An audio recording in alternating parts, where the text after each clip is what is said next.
Bye sa inyo. Ingat sa pag-uwi. Bye. Di po yan ang ibig sabihin nito. Oo nga, what's the meaning of this? May masamang binubulong ang hangin. Mga te, mauna na kayong umuwi. Susunod ako. And I...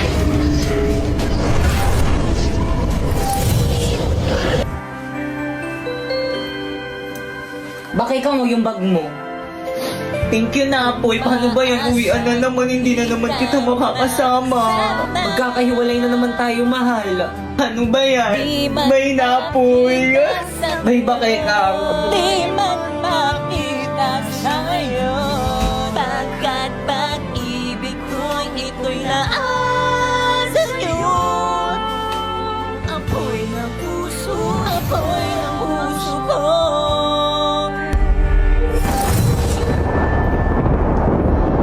Di pa yan.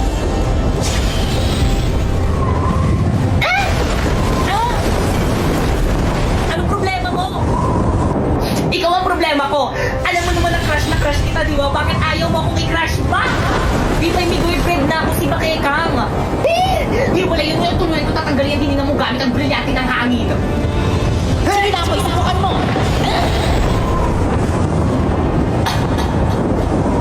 Kung hindi ka din naman pala mapapa sa akin, mas mabuti kung ipadala na kita sa diba?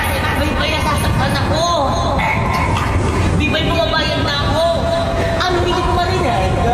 Ika-crush back na kita. Gusto ka naman palang pausap eh. O, buhatin mo yung bag mo. Hatid mo ako sa bahay.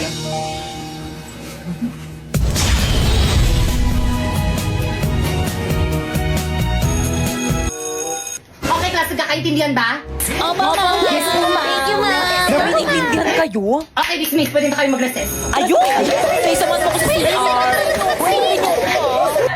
Napoy, buhatin mo na tong bag.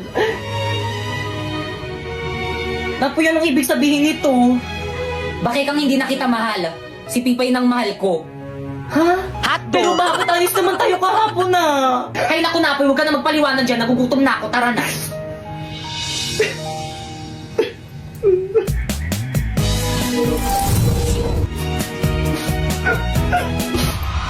Brilyante ng tubig. Ipakita mo sa akin ng malinaw tulad ng tubig kung bakit hindi na ako ang iniibig ni Napoy. Kung hindi ka rin naman pala mapapa sa akin, mas mabuti kung ipadala na kita sa diba? Bye-bye, nasasaktan ako. Bye-bye, bumabayad na ako. Ano, hindi ko marinig? Ika-crush back na kita. Pasneya ka, Bibay! Oy, Iha! Nagkaklase kami dito sa may kabilang ingay-ingay mo. Sino advisor mo? Ay, sorry po, ma'am. Hi guys, this is me, Popoy Malyari. Medyo malungkot lang ako for today's video kasi naban yung live ko dito sa may TikTok. Bakit naban? Kasi mukha daw akong bata. So TikTok, I'm 20 years old na po talaga. Opo, magdadebut na po ako sa May September. Opo. Pero guys, nag-appeal na naman ako and I hope na sana ma-approve yung appeal ko. Alam nyo ba guys, napaka-importante sa akin ng pagla-live, especially sa Bigo Live. Kasi nga, tawag dito, doon kasi ako sumasahod guys. Kaya napaka-importante sa akin ng pagla-live. Opo! So guys, ito nga pala yung mga sinahod ko simula nung nag-live ako dito. So 4 months pa lang ako dito guys, pero ganyan nakalaki yung mga sinasahod ko. So ang ginagawa ko lang dito sa May Bigo guys is nagla-live lang ako ng 1 hour. Ayan, papakita ko na lang sa inyo yung picture ko habang nagla-live ako. So ganyan lang yung ginagawa ko dyan, nagla-live, kinakausap ko yung mga nanonood sa akin ng 1 hour. So ganun lang, tapos sumasahod na ako ng 10k to 50k a month. So guys, baka may magtanong, kailangan naman ng viewers dyan. So sa akin hindi. Kasi ano, tawag dito, nung bago ako dito sa may apps na to guys, hindi naman ako, walang nanonood sa akin, as in wala akong followers dito. Pero guys, hindi naging hadlang yun para hindi ako makasahod dito. Pero guys, kailangan ng agency dito kasi sila yung magtuturo sa inyo para makasahod kayo dito. Kaya again, kung gusto niyo sumahod ng 10k to 50k a month sa pamamagitan lang ng pagla-live, i-follow nyo na tong instruction ko. First, Pumunta ka sa bio ko. Tapos, pindutin mo yung link. Tapos, dapat dyan ka magda-download ng Bigo Live kasi nakakonect yan sa agency namin. Take note, wag nyong i-delete kasi kapag dinilit nyo yan, hindi na yan maka-count. Tapos, kapag na-download mo na, gumawa ka na ng account, syempre.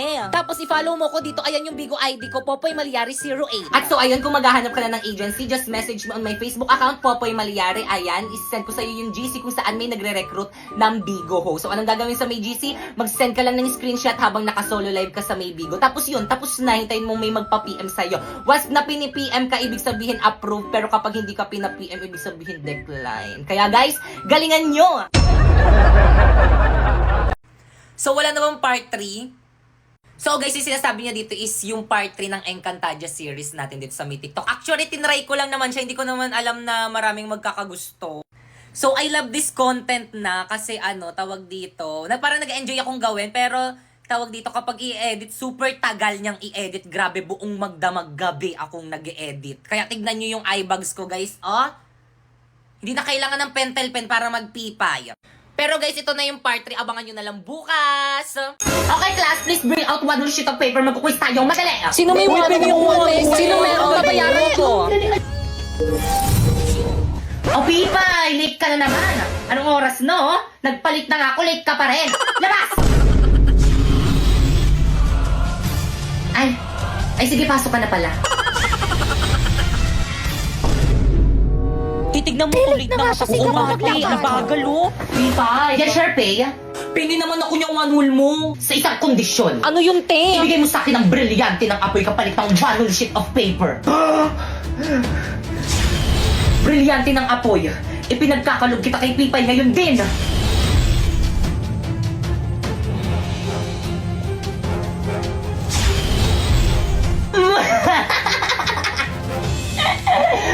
Magagamit ko to laban kay Pakeka. Wait, te, yung one sheet of paper ko. Ay, thank you, Pipay. Guys, may one si Pipay. Uy, pengi! Hindi ka mamimigay, dati. sumbok kita kay mama. Nakapili ka na ba kung sino ang magiging top 1 sa class? Sakit man to sa akin bilang isang guro, ngunit sana isa lang kanila, Sharpay, Bakekang at Warlito ang maging top 1 sapagkat sila lang ang nararapat.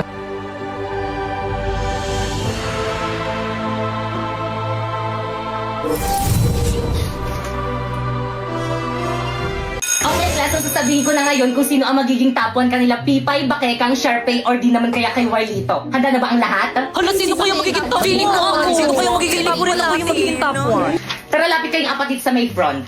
Okay, ang nakakuha ng pinakamataas na grade at ang hirangin na top 1 sa buong klase ito ay si Bakeka. Talaga ba? Yes, congratulations na. Hello, thank you po. Matutuwa po yung mami ko nito. Tara, picture tayo. Napoy, picturean mo nga kami, oh. Ay, sige po, ma'am. Already. 1, 2, 3. O, isa pa. 1, 2, 3. Hindi. Alam mo, tumatahol. Hindi ka ata matanggal. Isang malaking pandaraya ang naganap. Pipay, ba't ayaw mo tanggapin ang pagkapanalo ni Bakekang? Ako na top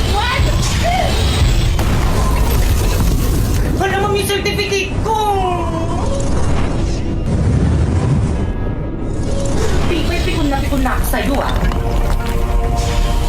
Well, dito, FO na tayo! Okay lang, mag-OFO na lang ako para magkaroon ako ng mas maraming kaibigan. Plus, ano ba, tumigil na kayo? Ito naman, awat na. Ano ba, tama na yan?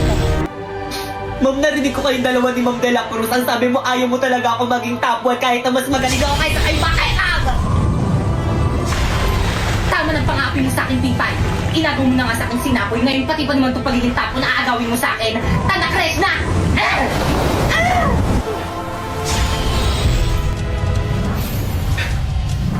Huwag tayo dito mag-sparring, nakakaya kay Ma'am.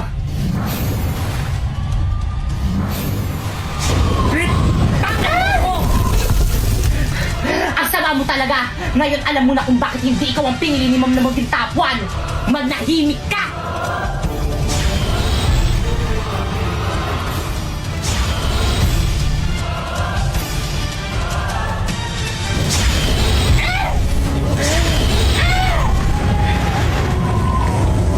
Bakit ang sumuko ka na?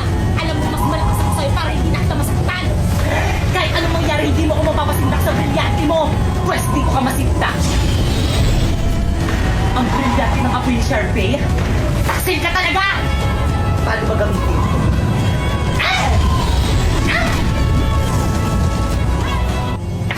Hoy! Ano ginagawa niyo dyan? Bumalik ka kayo sa classroom niyo! Okay, class! Ang ingay sa labas!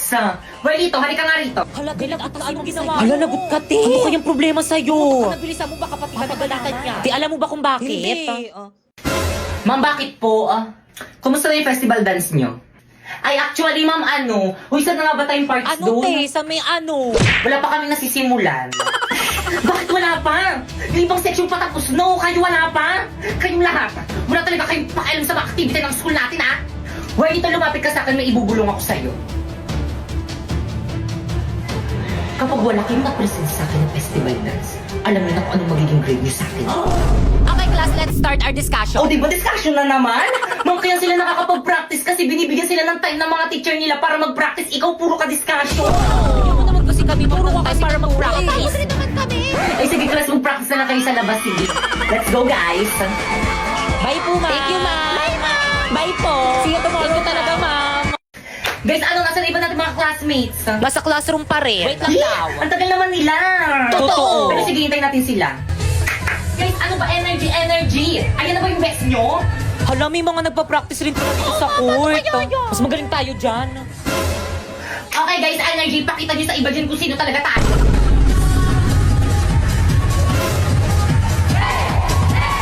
Ate, ang galing nila. Mas makasabay tayo sa kanila. Tingnan natin kung sino pinakamagaling. Nasa na ba yung speaker natin? Walang nakapagdala. Ano?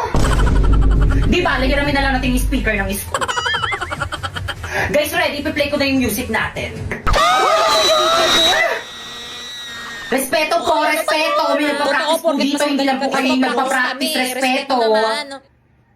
Okay, proceed. Energy. Guys, ready.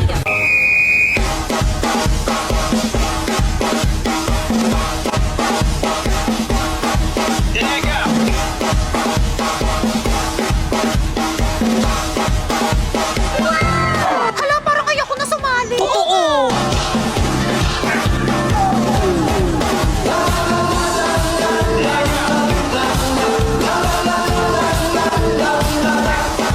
Hala, may twerk sila. Hala, ang ganda ng steps nila.